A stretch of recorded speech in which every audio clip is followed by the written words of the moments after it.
seperti kita sedia maklum, kita sedang usaha untuk memulihkan semula ekonomi negara kita.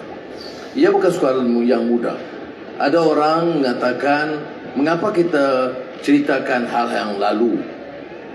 Tapi rakyat harus tahu. Kerana kalau kita dengar dalam ceramah-ceramah, dia bagi andaian seperti mana disebut oleh Datuk Zahid, seolah-olah semuanya sudah sempurna. Tidak. Kita kena faham, ekonomi harus dilonjakkan, dipacu dengan kadar yang lebih pantas. Tapi kita warisi ekonomi yang malah. Mana-mana saya terangkan, hutang 1.5 triliun ringgit. Kalau kita sebagai keluarga, kita ada hutang gaji 5,000 sebulan, hutang 1 juta. Nak pulih itu tidak mudah. Dan ekonomi negara pun, kalau kata mengikut pakar ekonomi Adam Smith, macam ekonomi keluarga. Nak faham.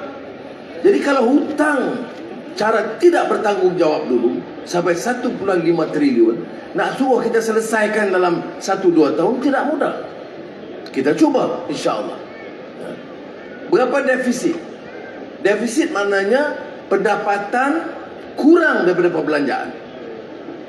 Itu makna defisit. Gaji 5,000 tapi belanja yang wajib 7,500. Itu disebut defisit. Kita tanggung defisit. Berapa peratus? 5.6%. Jadi apakah yang dilakukan dalam Jemaah Menteri? Saudara Zahid, Saudara Ma'asar dan rakan-rakan yang lain. Kita kata jangan hutang lagi. Kerana hutang itu siapa akan bayar? Sekarang bebannya dan anak-anak kita. Jadi anak kita lahir, tanggungjawab pertama bayar hutang. Jadi kita kata jangan hutang. Dulu pernah ada hutang. Siapa yang mula hutang ni? Almarhum Tun Abdul Razak. Tapi hutang dia untuk apa? Untuk buka tanah, untuk buka felda, untuk buat pembangunan luar bandar masa itu. Jadi orang tak soal hutang yang diperlukan mengikut keupayaan kita untuk membangunkan negara. Bukan hutang untuk buat projek-projek mega, kemudian kos yang melampau-lampau dan komisen berlebih-lebih, kemudian hutang jana wibawa, lingkuplah ekonomi negara. Jadi jangan samakan. Kalau kita lihat dari segi sejarah, hutang yang dibuat oleh marhum Tuan Abdul Razak itu penting bagi negara kita. Kalau tidak ada felda, tidak ada RISDA, tidak ada MARA, semua dari wang pinjaman bank dunia. Itu diperlukan pada ketika itu. Ini berbeza dengan apa yang berlaku, terutama 33 bulan sebelum kita ambil alih kuasa. Kedua, saya katakan soal defisit. Kalau kita turunkan defisit, Indonesia turun lebih cepat daripada kita. Sebab itu rupiah tu kuat sedikit. Kita turun daripada 56% jadi 5%. Saya sengaja minta kawan-kawan kita termasuk di kampung itu tahu. Jangan kita ingat ekonomi itu patut difaham oleh orang-orang cerdik pandai pakai ekonomi saja. Tidak. Kalau kita tidak ada maklumat ini, kita akan terus ditipu. Kita akan terus difitnah. Ya. Yang dia buat hutang banyak, dia tak cerita. Defisit banyak, dia tak cerita. Dia cerita apa yang kita belum bagi. Jadi kita terpaksa turunkan kerugian atau kekurangan perbelanjaan daripada 56% menjadi 5%. Orang tanya, mengapa tak kurangkan lebih lagi? Kalau kita kurang lebih, projek desa di wilayah terpaksa dipotong, projek sekolah terpaksa dipotong, kesihatan terpaksa juga dikurangkan. Saya tak sanggup. Jadi rakan-rakan Jemaah Menteri kata, kita potong projek-projek mega yang tidak mendesak. Kita tambah projek pembangunan desa, untuk pendidikan sekolah anak-anak kita. Kita tambah 2 bilion ringgit dalam keadaan susah.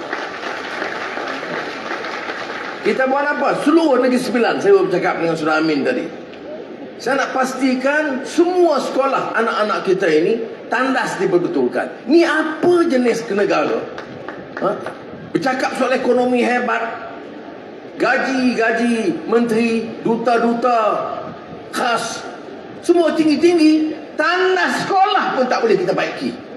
Sebab tu saya kata kita mesti selesaikan tahun ini juga semua tandas negara sekolah anak-anak kita. 10 tahun pergi ke sekolah. Saya ada pengalaman di Port Dickson. Hampir tidak ada sekolah yang tak ada tandas yang rosak. Ada sekolah tu 8 tandas, 4 rosak. Ini anak-anak kita. Sebab tu saya kata kita nak pimpin, kita kena rasa yang sebut tadi, denyut nadi masyarakat. Kita tidak akan tahu kalau kita tak dengar di bawah, kalau kita tak rasa masalah mereka. Sebab tu saya kata kita kena rasa sebagai ketua bagi semua. Sebab saya kata anak Melayu anak kita, anak Cina anak kita, anak India anak kita, anak orang asli anak kita, Dayak, Kadazan anak kita. Tapi dia pusing, dia potong sebut anak Melayu, dia kata anak Cina anak kita, anak India anak kita. Dan anak Melayu tu dia potong dalam TikTok. Apa jenis manusia penipu macam ni? Pakai serban. Baik, tu jangan sambung itu. Tapi sebab itu kita kena tahu maklumat, kita kena tahu angka-angka ini. Apa lagi kita buat? Melalui Dr. Zaliha, kita baiki semua klinik-klinik desa. Berapa jumlah? Tambah soal pembaik pulih 1.4 bilion ringgit. Klinik desa ini walaupun tidak bawah Kementerian Desa, tapi tanggungjawab Timbalan Perdana Menteri yang berkenaan kerana membangunkan, memajukan kawasan desa dan wilayah.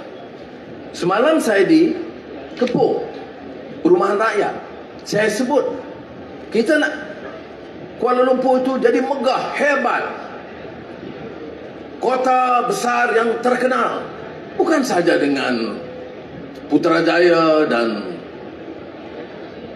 Twin Tower, bukan. Ya, alhamdulillah ada, tetapi gerai jelek.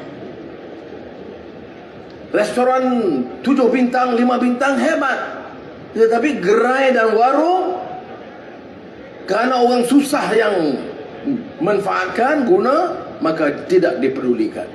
Jadi kita ambil tindakan untuk menumpukan semula kemudahan-kemudahan yang memberi manfaat kepada rakyat jelata.